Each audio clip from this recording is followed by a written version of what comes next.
Hello, my name is Emma Christine, a 44-year-old housewife who found herself navigating a tumultuous chapter after 32 years of marriage to my husband, Larry. Our relationship, characterized more by routine than companionship and marked by the absence of children, had slowly unraveled. Mutual support and affection had faded over time, leaving me feeling increasingly isolated despite my initial belief in our partnership. One day, after filing for divorce and amid the painful process of dividing our assets, I made the difficult decision to claim the house. Larry, however, didn't contest my choice. Without a word, he abruptly left my hospital room, where I was battling cancer. His indifference to my pleas for him to stay or even engage in a meaningful conversation underscored the deep rift between us. Feeling abandoned during such a vulnerable time, I was engulfed by loneliness. Yet as I faced my illness, the resentment and pain that had lingered in my heart began to dissipate. My love for Larry seemed to evaporate, replaced by a stark awareness of his selfishness and lack of support. Realizing that he deserved some form of retribution for his actions, I began to quietly plot my revenge. Over the years, I had endured his demands and indifference, even as my health declined. Larry expected me to fulfill my duties as a housewife, prioritizing his leisure while never offering a helping hand. This disregard became even more apparent as I sensed a distinct change in my health that felt unlike anything I had experienced before. My story of a marriage devoid of joy and empathy highlights my growing awareness and determination to seek justice for myself. Despite my initial dreams of a supportive partnership, the reality had proven quite the opposite. Larry often insisted that I had no reason to complain about my role. This realization, along with my decision to address my situation, marked a poignant turning point in my life. I immediately reached out to my father, who accompanied me to the hospital after my cancer diagnosis. Thankfully, it was caught early, and the doctor was optimistic, encouraging me to start treatment right away. Eager to confront the illness head-on, I asked my father to pack only the essentials from home while I quickly navigated the hospital admission process. Unable to see Larry that day due to his work commitments, I sent him a brief message informing him of my diagnosis and that I was being hospitalized for immediate treatment. As I grappled with the anxiety of an uncertain future, thoughts of Larry inevitably crept into my mind. Even though my feelings for him had diminished, a faint hope lingered that we could face this challenge together and perhaps rekindle some semblance of our former life as a couple. I envisioned a scenario where, moved by my vulnerability, Larry might express concern and ask, "Are you okay?" I yearned for even a few comforting words or a simple visit, which would have meant the world to me at that moment. I found myself wondering how Larry was managing at home, juggling meals and daily chores. A part of me felt guilty for not being able to maintain the household routines I had always managed with ease. However, as the days in the hospital stretched into weeks, Larry never came to see me. He had read my message, yet there was no sign of concern, not even a basic acknowledgement of my situation. His indifference, especially during such a serious illness, cut deeply and laid bare the stark reality of our relationship. Faced with this painful truth, I decided to release any expectations I had of Larry. With renewed focus, I prepared myself for the difficult journey ahead in my fight against cancer. The treatment was intense and fraught with pain and discomfort. The harsh side effects of the medication led to many sleepless nights. During these trying times, I sometimes contemplated giving in, allowing my weakening body to succumb to the disease. Yet with each passing day, I found strength in my determination to face this battle head-on, resolved to overcome the odds stacked against me. Although this journey was laden with hardship, it slowly transformed my perspective, teaching me resilience and the importance of self-reliance in the face of adversity. Each time I felt overwhelmed by my illness, the encouraging words from my parents reassured me that I was doing well and that things would improve, giving me the strength to persevere. Then, on a day when I felt particularly weak, lying in bed and staring blankly at the ceiling, the door to my room swung open unexpectedly. It wasn't a scheduled visit day for my parents, and I was curious about who it could be. As I turned my head, the identity of my visitor became clear. It was Larry. I wondered if Larry had come out of genuine concern for my condition as he looked at my gaunt face and hollow cheeks. A whirlwind of emotions left me speechless. I feared that seeing me like this would only deepen his disdain. Without a hint of empathy, Larry settled into a chair beside my bed, stared at me, and laughed. "So, this is how bad one can look with cancer, huh? You don't even look like a woman anymore." His words struck me like a punch, draining the color from my face.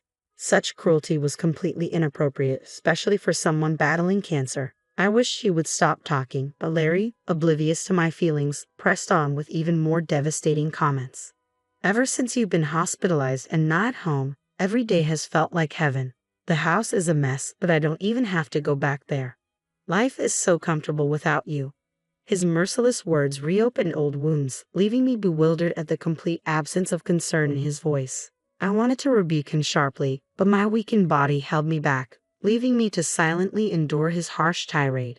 I stared at him with a vacant gaze, and noticing my expression, he laughed mockingly. Then, as if to add insult to injury, he casually mentioned, "Oh, by the way, I've already filed the divorce papers. I'll be taking the house, and as for the property division, you hardly have any right to refuse." My vision blurred, and the room seemed to spin around me. The emotional and physical toll of my illness, combined with Larry's heartless comments, felt overwhelming. Yet it was in that moment that my resolve began to crystallize. I was determined to recover and reclaim my life from the shadows of his cruelty. Larry had filed for divorce without even discussing it with me, leaving me in shock. As I grappled with the reality of his betrayal, he continued, "I've fallen for someone else. She's 21 years younger, but I'm serious about her. You're just in the way now." The painful realization of his affair flashed through my mind. But having said what he wanted, Larry turned to leave. "Wait a minute," I called after him. I managed to speak, but Larry paid me no mind. It was clear there was no love left for me in his heart. The realization stunned deeply, yet in that moment, I experienced a strange sense of clarity. "I see," I said quietly, a laugh escaping my lips as he left the hospital room. After he walked out, I faced my treatment with renewed determination. Despite the emotional turmoil, I focused all my energy on recovering from cancer and regaining my health. Those next 3 days, though they might seem brief, stretched endlessly for me, riddled with sleepless nights. I found myself wondering if the divorce Larry mentioned was real or merely intended to unsettle me. The uncertainty gnawed at me, but I clung to a trump card I believed would completely rattle him when revealed. As expected, Larry began to call. Thinking it inappropriate to answer in the hospital, I ignored his persistent calls, even when my phone was on silent. Finally, irritation got the better of me, and I texted him, "I'm in a hospital room, and it's inconvenient to have my phone ringing, so please don't call." After that, the calls stopped, but the texts began. "Please let me talk to you just once. I was wrong about everything. I'll apologize properly." His words felt more like a defensive strategy than genuine remorse. It seemed that Larry, realizing the gravity of his situation and the impact of his actions, had resorted to messaging after I didn't answer his calls. All his pleas felt driven by a sudden fear of consequences rather than a true change of heart. Larry's incessant messages pushed me to a breaking point. When he texted, "Why did you accept the divorce so easily? Can I come over now?" I felt at my limit. Facing him while battling my illness promised nothing but more pain, yet refusing him seemed likely to lead to an endless cycle of calls. Reluctantly, I found myself weighing my options. I replied, "Do as you like." My plan for retribution was about to unfold. Larry, who had unjustly divorced me without my consent, was about to face the consequences of his actions. I had eagerly anticipated the moment I could plunge him into deep despair. "What the hell is this all about?" Larry burst into the room, his voice loud and tinged with panic. To anyone else, his reaction might have seemed excessive, but given the circumstances, his agitation was understandable. I had kept a critical secret from him, and now the decisive moment had arrived. "I had no idea you had assets worth $155 million. Why didn't you tell me?" he demanded, his eyes wide as he placed my passbook on the desk, clearly displaying a balance of over $15 million. "I never mentioned it because you never asked," I responded calmly. "How could I imagine a housewife like you having so much money? If I had known, I wouldn't have divorced you," he continued, his tone shifting from surprise to regret.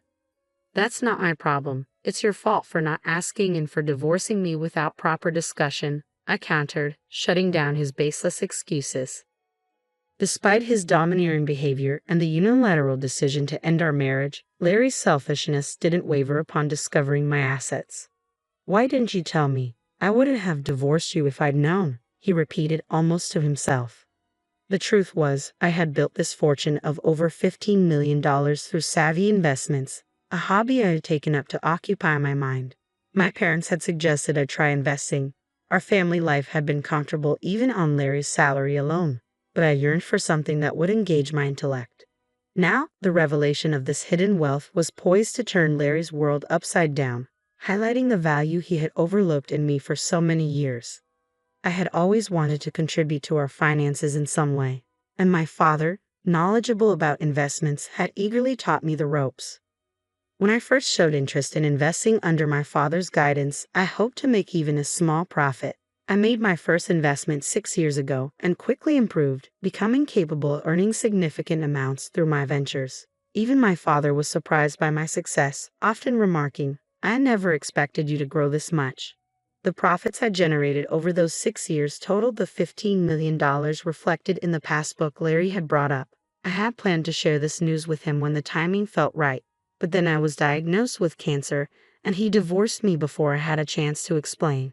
I never intended to keep this wealth a secret forever. Once I overcame my battle with cancer and returned to a normal life, I hoped to share the news of my $15 million with Larry, believing it could enhance our life together. However, Larry chose to selfishly end our marriage before I could reveal this financial secret.